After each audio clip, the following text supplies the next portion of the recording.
So next, what did liberal nationalism stand for? What did liberal nationalism stand for? So we have already seen that the new educated liberal people in the middle class were attracted towards nationalism. उन्हीं के बीच में this nationalism became popular, and they were also for the abolition of the privileges that was enjoyed by the aristocratic class. तो ये liberal nationalism का मतलब क्या होता है? nationalism तो हम जानते हैं, लेकिन ये liberal जो है, liberalism है, इसका मतलब क्या होता है? तो political level पे, economical level पे, individual level पे liberalism का meaning क्या होता है? अलग होता है, ठीक है? तो डिमांड्स होते हैं वो क्या होते हैं? अलग होते हैं.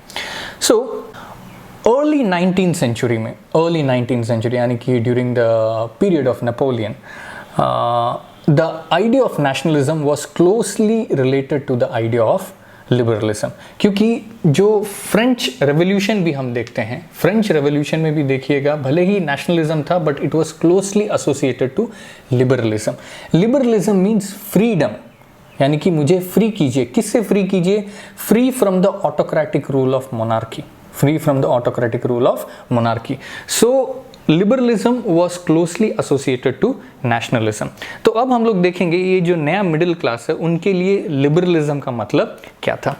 So first, politically it was, liberalism means everybody should be free, they should have the freedom to do whatever they want, and equality before law. कानून के सामने क्या है? सब एक समान है, किसी को कोई स्पेशल प्रिविलेजेस नहीं मिलना चाहिए. Politically it also meant that the concept of government by consent, यानी कि जो सरकार है, whether it is monarchy या whether it is a democratic elected government or whether it is a republic, जो भी सरकार हो, it should run by the consent of the people. यानी कि कोई भी डिसीजन सरकार ले, it should first ask the people, लोगों का राय होना चाहिए, then it should take the decision. It also meant the end of autocracy, यानी कि फ्रेंच रेवोल्यूशन से ही हम लोग देख रहे हैं ये जो ऑटोक्रेसी, यानी कि किंग के हाथ में सारा पावर है, वो जो चाहे कर सकता, उसको क्या करना चाहिए? खत्म करना चाहिए. क्लरिकल प्रिविलेजेस मीन्स जो चर्च से रिलेटेड लोग हैं, जो क्लर्जीज हैं, चर्च से रिलेटेड जो लोग हैं, जो रिलीजन से रिलेटेड लोग हैं, उनका भी बहुत सारा प्रिविलेजेस था. For example, they didn't pay taxes but they used to collect taxes. We had studied in the 9th class about tithes and all. Okay, तो ये जो privileges है उसको ख़त्म करना है. उसके बाद क्या करना है? You need to have a constitution, एक संविधान होना चाहिए, यानी कि एक rules and regulation जिसके अंतर्गत सभी लोग काम करेंगे. Then you should have a representative government through parliament, जैसे अभी हमारे देश में होता है रिप्रेजेंटेटिव गवर्नमेंट, यानी कि जो पार्लियामेंट है वहाँ पे जो लोग बैठ के डिसीजन लेते हैं, they should be elected by the people and they should represent the will of the people. So that is what liberalism meant for the people politically. Liberalism meant for the people politically. और individual level पे देखिए, they also meant inviolability of private property, यानी कि feudalism को खत्म कर देना. It is not कि I have the rights to property because I am giving service to someone, जो feudalism पे होता है, ऐसा नहीं होना चाहिए. जबकि I should have the right to my own land and I can do whatever I want with it. Now, when we talk about equality before law, यानी कि जो हम लोग पॉलिटिकल लिबरलिज्म में हम लोग देखें कि इक्वालिटी बिफोर लॉ, उस समय देखिएगा equality before law it does not mean that universal suffrage. It did not mean universal suffrage. What do you mean by suffrage? Suffrage means right to vote. Universal suffrage means यानी कि above a certain age everybody, whether it is a man, whether it is a woman, whether they pay taxes or not, ठीक है, irrespective of anything, they have the right to vote, यानी कि सभी लोग vote कर सकते हैं. For example, हमारे देश में यूनिवर्सल सफरेज है. Anyone above the age of 18 years have the right to vote. So even though they talked about equality before law, यानी कि in the early 19th century people spoke about equality before law, but they did not want universal suffrage. तो ये हम लोग पहले भी देखें when we had seen about French revolution. French revolution के बाद जो पहला experimental liberal democratic government form हुआ था, वहाँ पे भी देखिएगा यूनिवर्सल सफरेज नहीं मिला था. Only those people had the right to vote और take part in the parliamentary proceedings who paid taxes. Only men, सिर्फ मेन वोट कर सकते थे, और उसमें भी वही मेन जो लैंड ओन करते थे और टैक्स पे करते थे. यानी कि men who did not own land and all the women, they were not allowed to vote. So that is not universal suffrage. उसके बाद देखिएगा जब जैकोबिन गवर्नमेंट आए, यानी कि when the Jacobin regime came, तो उसमें क्या किया गया, एवरी मेल, वहां पे भी देखिएगा सभी मेल, चाहे वो टैक्स पे करें या ना करें, चाहे उनके पास लैंड हो या ना हो, they had the right to vote. फिर वहां पे भी देखते हैं विमेन को वोटिंग का राइट नहीं मिला. Now after the Jacobin regime it came the Napoleonic code in the year 1804 about which we had discussed in the earlier classes. वहां पे देखिएगा वुमेन का जो स्टेटस है उसको और कम कर दिया गया.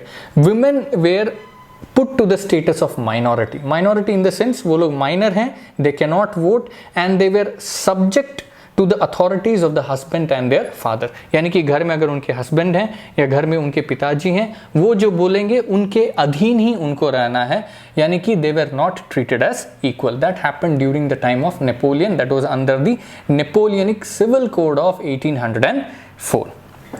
So throughout the 19th century, यानी कि throughout the 19th century from 1800 to 1900 and in the earlier 20th century, you will see that जितने भी women थे और जितने भी men थे who did not pay tax or who did not own land, they created lots of struggles. They demanded, for example, they organized lots of movements just to demand equal political rights. यानी कि universal suffrage के लिए उन्होंने भी काफ़ी सारा आंदोलन किया.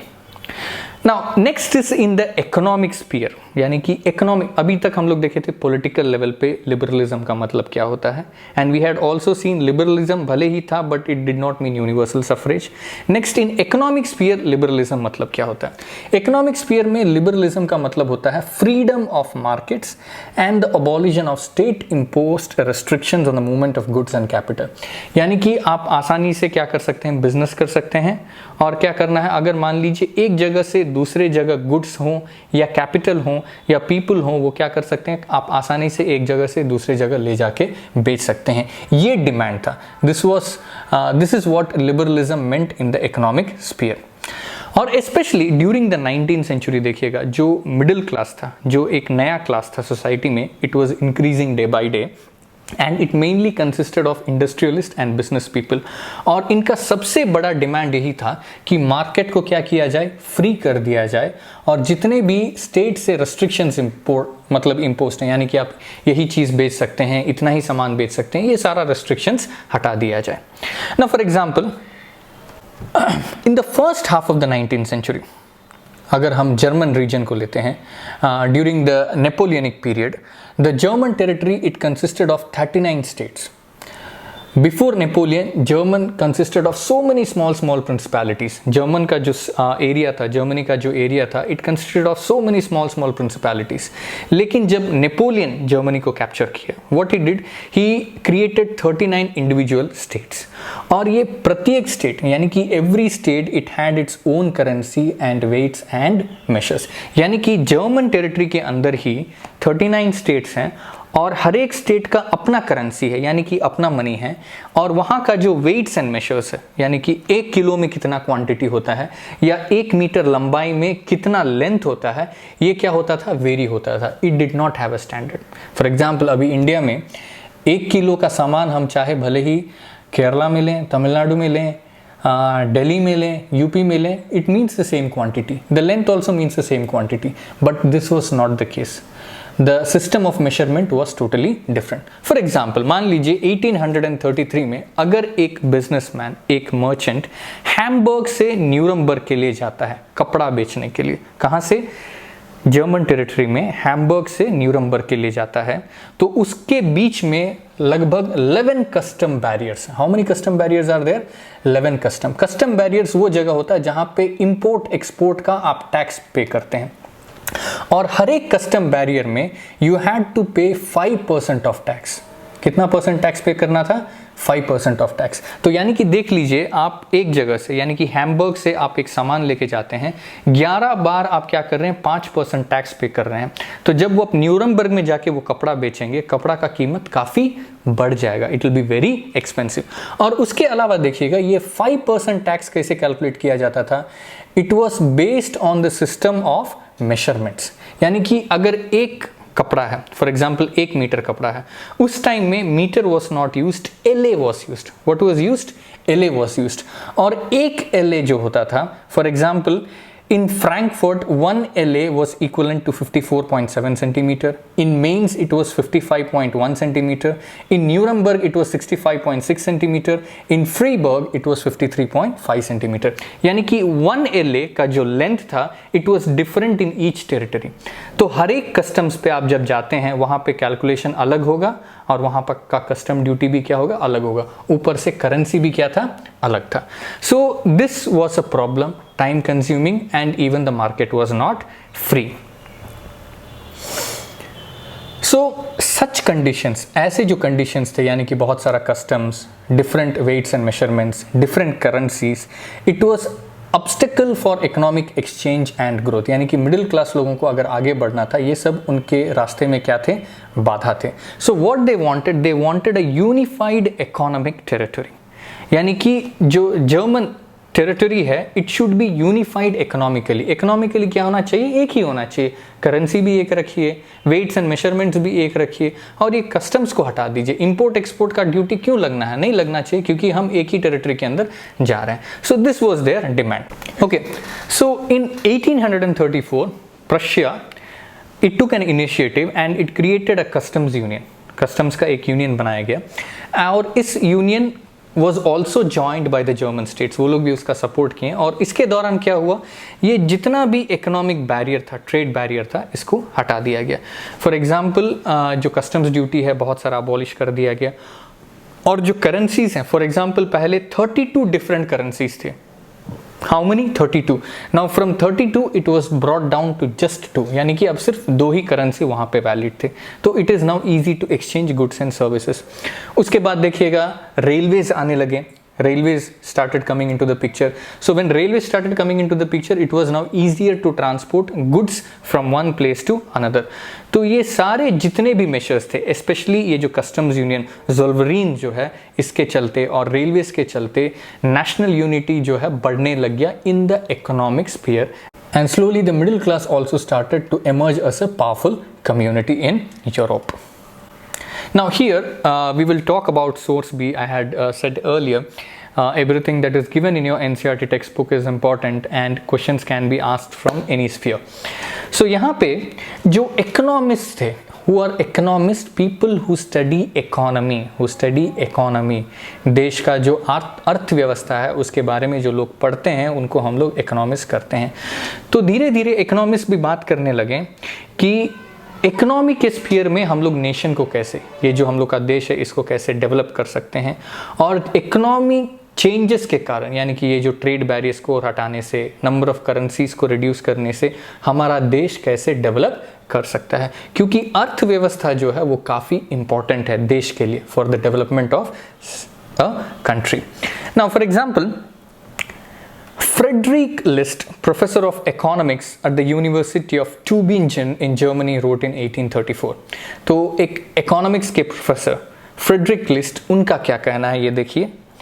The aim of Zollverein is to bind the Germans economically into a nation.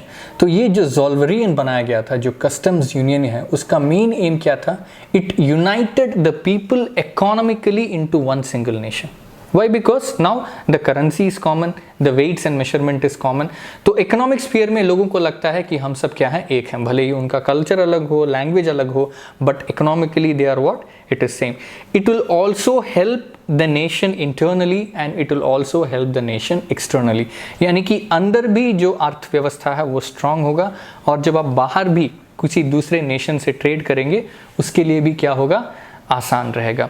तो the German people have realized that a free economic system is the only means to engender the national feeling. तो ये जो ज़ोल्वरीन system बनाया गया, ये जो customs union बनाया गया, ही प्रेज दैट. उनका मानना था कि ये जो एक्सेप्ट किया है जर्मनी, दो it was created at the initiative of Prussia, he says that the German people जो है वो रियलाइज कर चुके हैं कि इकोनॉमी से ही हम लोग क्या कर सकते हैं, ये नेशनलिज्म का जो फीलिंग है, ये जो नेशनल यूनिटी है, इसको हम लोग क्या कर सकते हैं? बढ़ावा दे सकते हैं.